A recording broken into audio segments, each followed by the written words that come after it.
You do need to be equitably paid so that you can live the life that ultimately you are destined to live or want to live.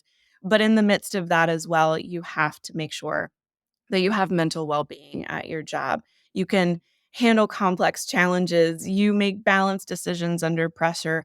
It's sort of this environment that leaders must create so that individuals can have that mental well-being and they can prioritize things like their physical well-being through exercise and nutrition and energy and resilience.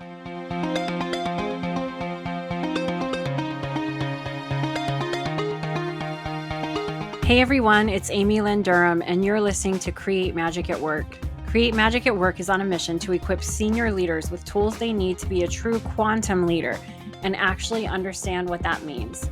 Improve employee engagement, retain top talent, and transform your workplace culture to have less drama and stress. So let's start making magic.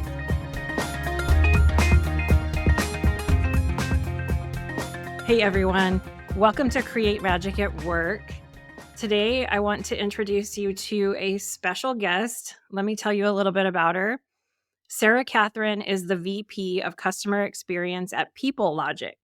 She has 16 years of experience in HR roles across small and mid-sized organizations, helping build and coach high-performing teams for consultancies and technology companies.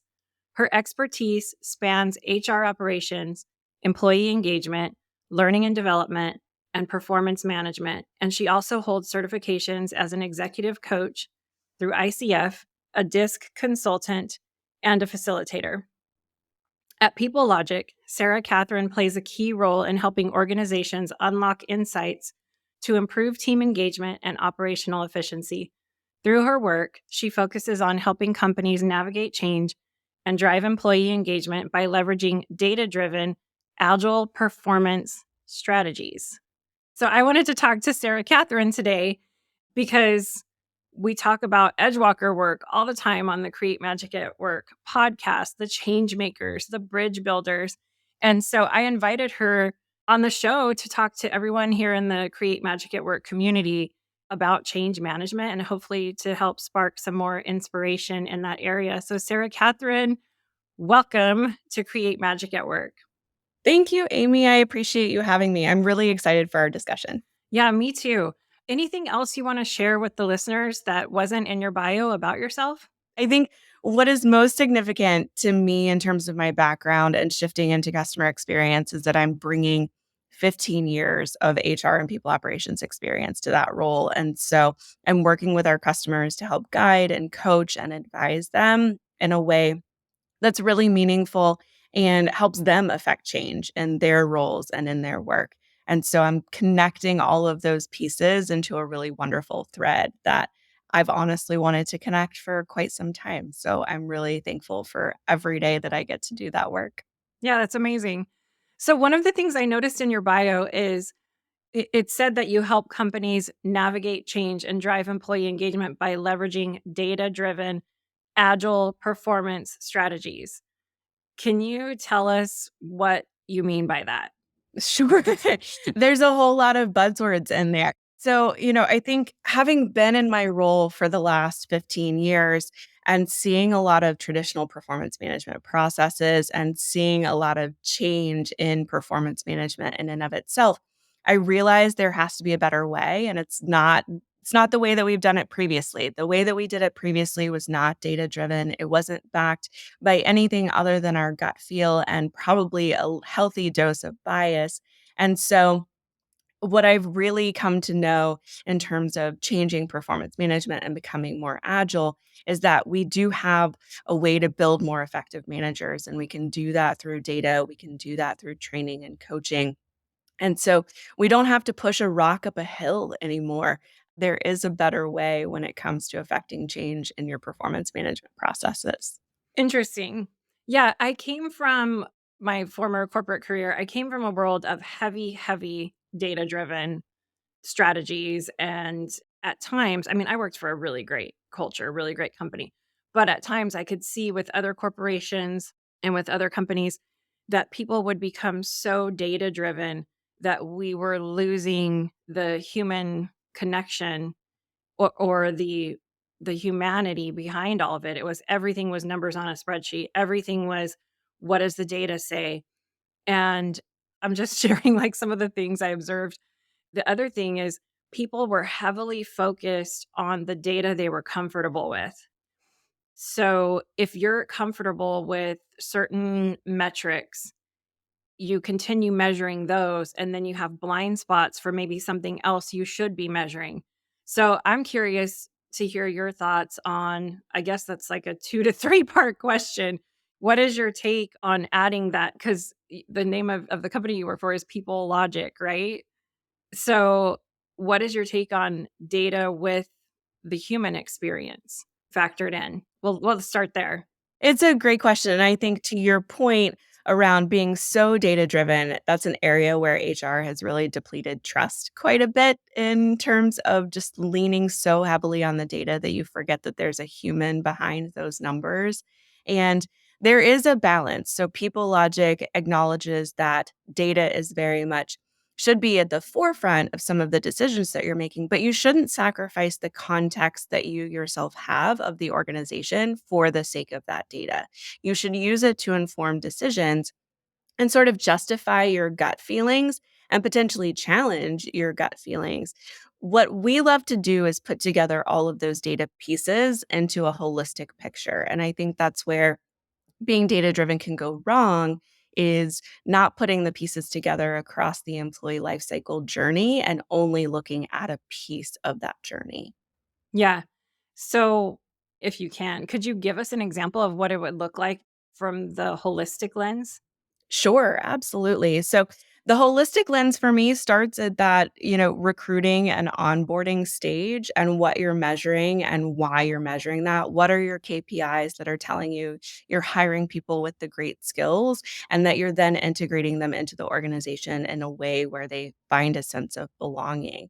You can do that through surveys, you can do that through one-on-one interviews. All of those data points, they need to be qualitative and quantitative, help you understand at that front end of the employee experience what it's looking like for that individual and where you may need to make adjustments. And then when you go on into through the employee journey, what does it look like to engage them in learning activities? How can you measure and report on their growth within the organization? Can you do that through utilizing goal frameworks? Can you do that through utilizing individual development plans and tailored journeys to help them learn? All of those systems and processes have metrics tied to those as well. And then when you look at that through survey data and performance data, you get a very clear picture of how the individual is coming into the organization, ultimately finding their place in the organization and how you're continuing to engage and develop them. And then if they leave the organization, maybe it's for a better role. Maybe it's for a role that you prepared them for through the learning and the development that you offered them. But look at that data too.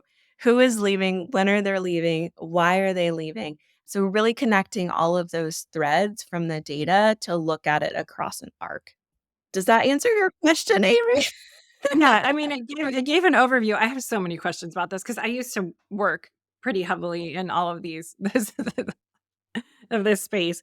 So, one of the questions that came up, if we're measuring the employee life cycle and looking at that, where does well-being fit into that?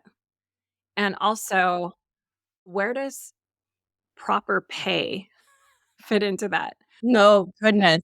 Oh my goodness. I've seen some data that shows that, it doesn't matter how much we're offering learning opportunities or how many employee perks that we have in companies. If we're not getting paid properly in the first place, all of that goes out the window. And I'm wondering if that's true because then I also see tons of posts on LinkedIn from HR leaders saying it's all about culture. It's all about the employee wanting to feel like they have a sense of meaning and purpose where they work or for all of us. And I'm wondering where is that sweet spot with pay and learning and well-being? I'm just throwing this question out to you because I wanna know, but yeah. Sure. I look at well-being as multifaceted, and there's physical well-being, there's mental well-being, there's work-life balance, there's financial well-being. And I think that's what you're getting towards. Like it takes all of those to actually be a well person. And I look at it as sort of that Maslow's hierarchy of needs. You do need to be equitably paid so that you can live the life that ultimately you are destined to live or want to live. But in the midst of that as well, you have to make sure that you have mental well-being at your job. You can handle complex challenges. You make balanced decisions under pressure. It's sort of this environment that leaders must create so that individuals can have that mental well-being and they can prioritize things like their physical well-being through exercise and nutrition and energy and resilience. And then when you make sure that an individual is financially well, they can look at the wellness, they can look at the physical, and they have the ability to actually go and do those things. So I think financial well-being is probably first and foremost, honestly, because that opens up the door for individuals to feel safe. I love that.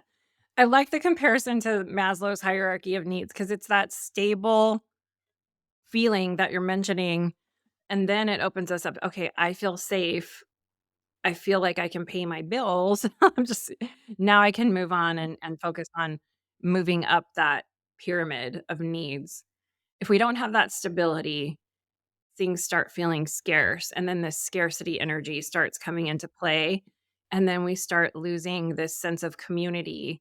We retract, right? And that feeling of fear, we retract from all that we're doing. And so that's not just retracting from the relationships that we have personally, it's retracting from the relationships that we have professionally, which ultimately means that you're looking at higher attrition rates as an organization. It ultimately means that you're not getting engagement in achieving the goals that you want to as a business or even as an individual, right? And so that fear stops you in your tracks from moving forward. And that's nothing against you. It's how we're wired, right? So if we can't break through that fear and our organization can't help us break through that fear, then we're really at a place that is stuck. And that doesn't feel great either. I've seen a lot of leaders with their teams become frustrated with not achieving the goals that they're tasked to achieve. And then it becomes a situation where they blame the team and then they want to turn over the team. And I've also heard most recently, and I've heard this a lot in my corporate life, that everyone is replaceable. What are your thoughts on that on those? Oh my goodness, everyone is replaceable. You're talking about humans. That's not fair. That's oh my goodness. I've heard it time and again in my roles too. I'm frustrated with this person. They're not meeting their goals. I'm ready to transition them out. And I think what leaders need to get really comfortable with is coming to the table with empathy and coming to the table with curiosity. We're both coaches. We both know the Socratic method of asking questions that are probing and trying to find out more about how the person is doing as a human versus just how their performance is. And so I think that's where the biggest opportunity for managers and leaders is to lean in with some empathy and with some curiosity versus going straight to what we feel like is the best thing, which is to say, bye bye. Yeah.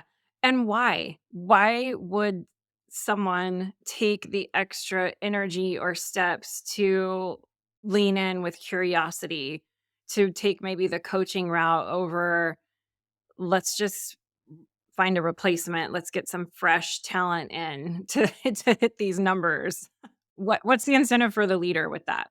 Well, I think the individuals who do that are coming to the table with a growth mindset versus that fixed mindset of fear. The incentive in doing that is financial because it costs money to replace that individual, but it's also just a matter of being a human.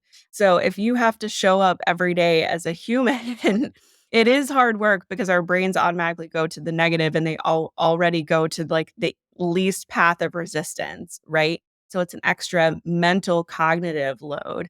But the value in that is that you do gain loyal people. If you're believing in them and you're talking to them and coaching them, you're getting their loyalty and their buy-in far more than if you have a conversation about transitioning out. You're building trust equity with them when you come to the table with curiosity and a level of empathy. And that can pay off in greater performance and in growth for that individual versus saying, I'm sorry this is not working out, or I'm sorry we're going to put you on a performance improvement plan.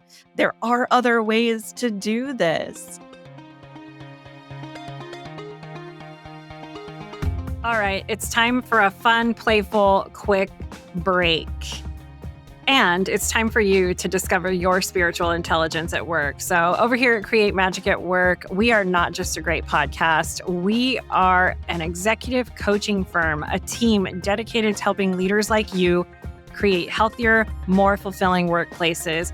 Whether it's through private coaching, transformative workshops, or impactful keynotes, we're here to help support your journey to have less drama and stress and more magical moments in your life. So have a little fun. Take our quick quiz in the show notes and see where you stand. Discover your spiritual intelligence at work. Click on the link in the show notes and reach out to us for support if you need it. Sending magic to you. I found when I was managing large teams, I found that if I stayed curious and pinpointed the unique skill or talent that each person had, I found that when I looked at like if I think of my team from the past, I can look at each one in my mind and pinpoint a unique talent that I uncovered within them that made the whole of the team elevate.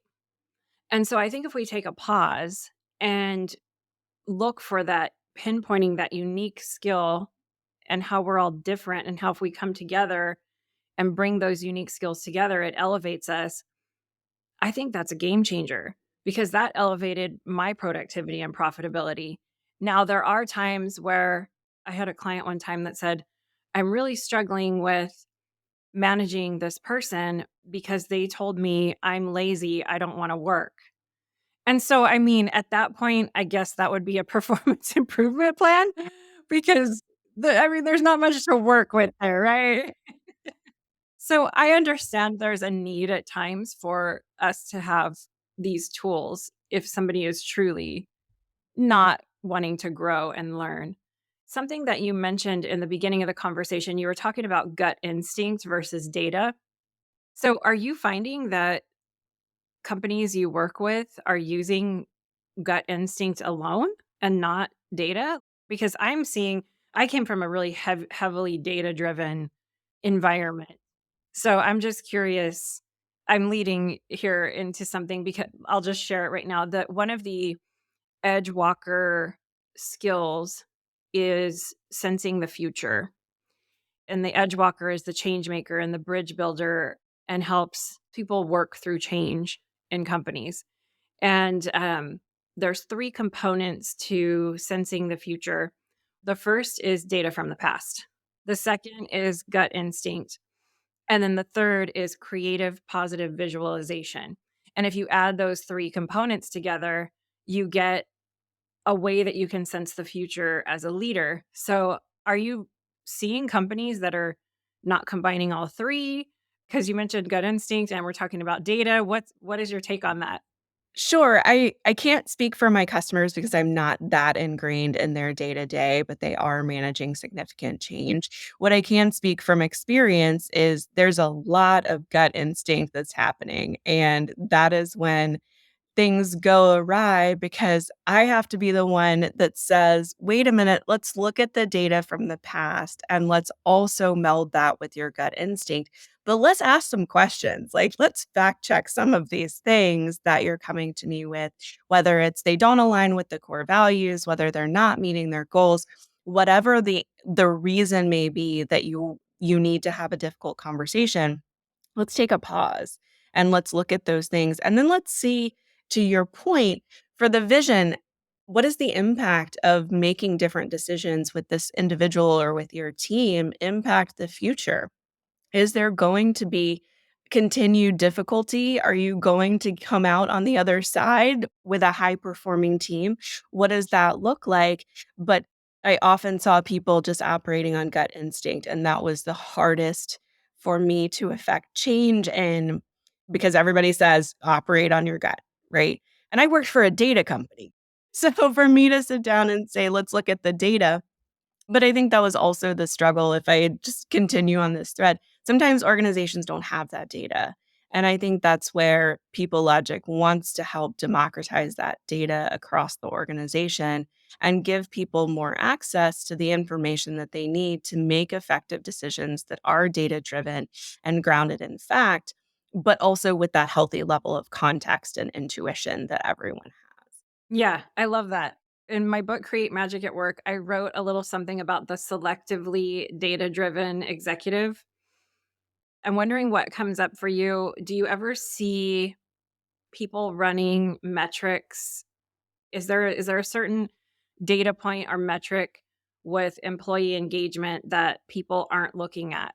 I think they're ignoring, they're celebrating the fact that an individual sees themselves at the organization in the next 2 years. But what they're probably ignoring is the other piece of, I don't feel as though I'm being developed in my role. And that's what I mean by piecing together that puzzle is okay, yes, they feel like they can be here, but if at the same time they don't know how to grow their career, then you're not fostering an environment for them to be successful in being here in the next 2 years. And so I think it is not necessarily fully celebrating all of those things, but digging deeper and being a little curious about what your data is telling you. I like that. The wise and effective change agent does not rush to quick fixes, but like looks for root cause and will unpack and unpack.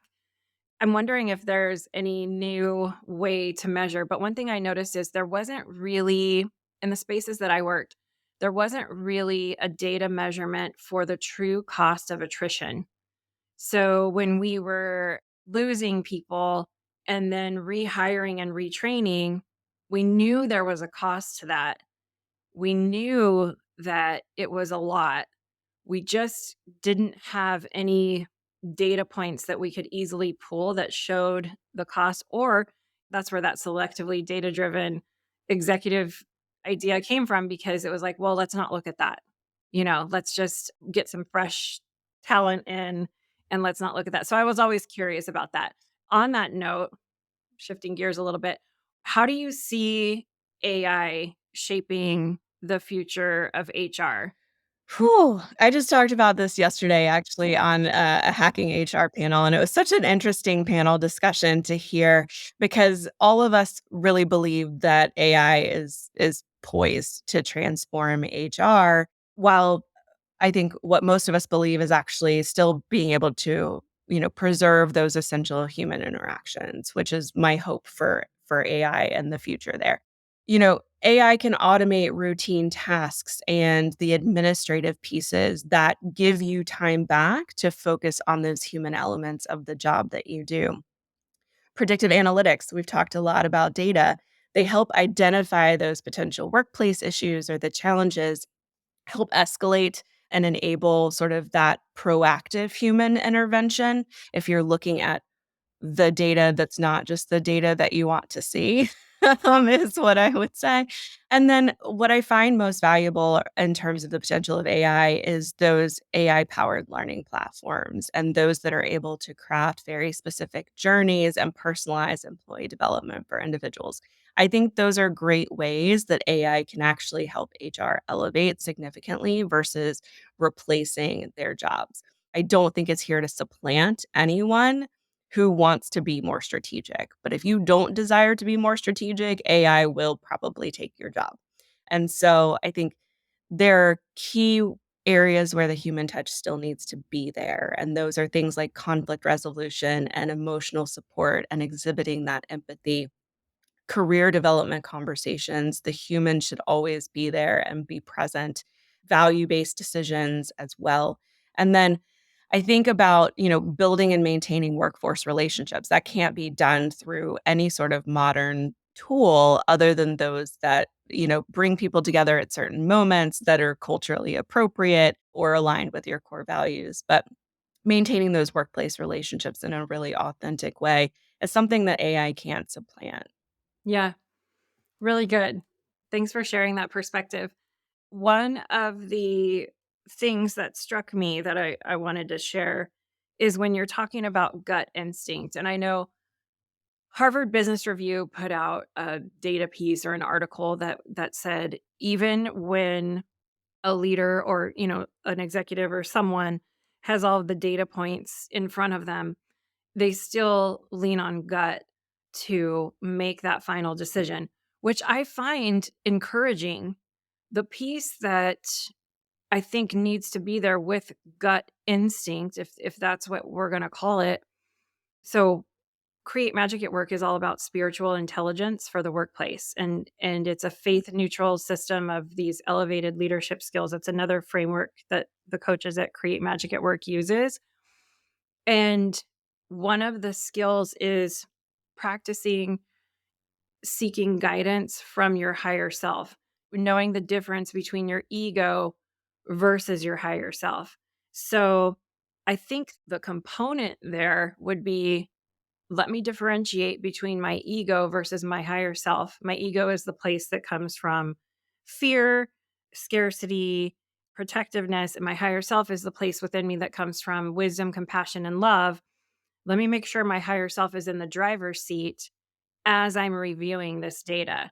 So my gut instinct is coming from my higher self and not from my ego. So there's almost a step before gut instinct where I think leaders can check in and say, okay, who's in the driver's seat today while I'm reviewing this? My ego or my higher self? Let me do some activities to shift into higher self. Now let me analyze that data. That was a new moment that came up from this conversation with us that I wanted to share. Oh, yay. Yay. I agree with you. There's that pause. There's that space between stimulus and reaction or response where you do just have to take a pause. And that pause can be a walk. That pause can be yoga. That pause can be baking cookies, whatever it is that allows you to tune into your higher self before you make those really critical, meaningful decisions.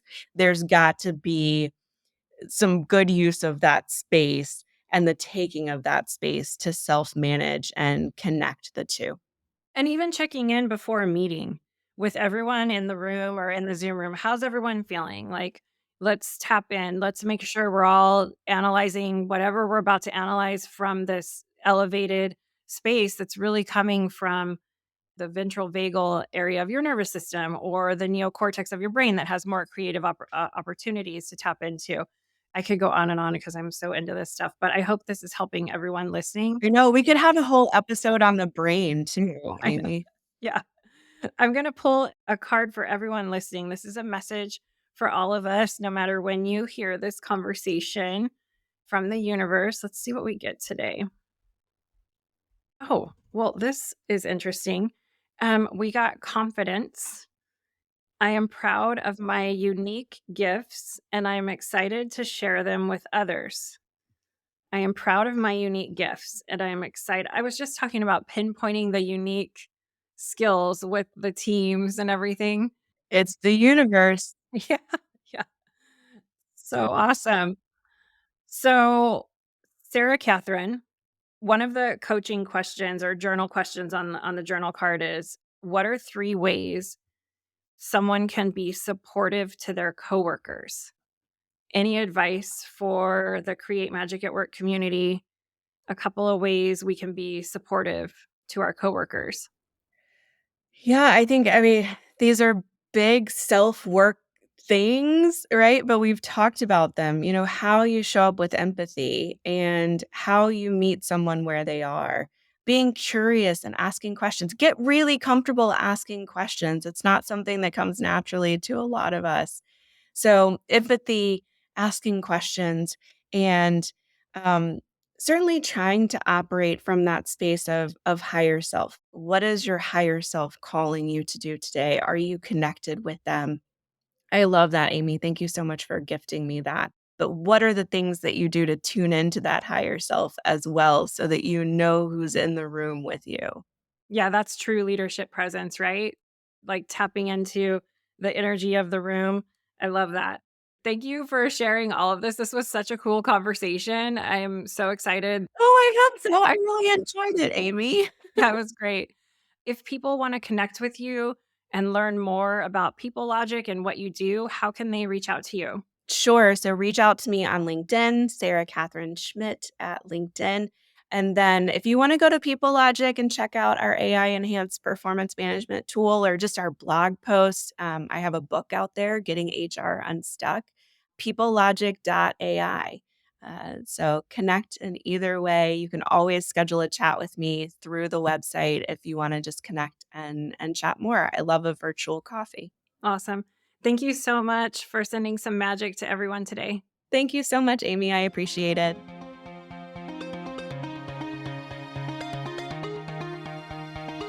I want to thank each and every one of you for coming back every week to listen to a new episode of Create Magic at Work and really helping to support and advocate for healthy leaders, workplaces, and lives for all of us.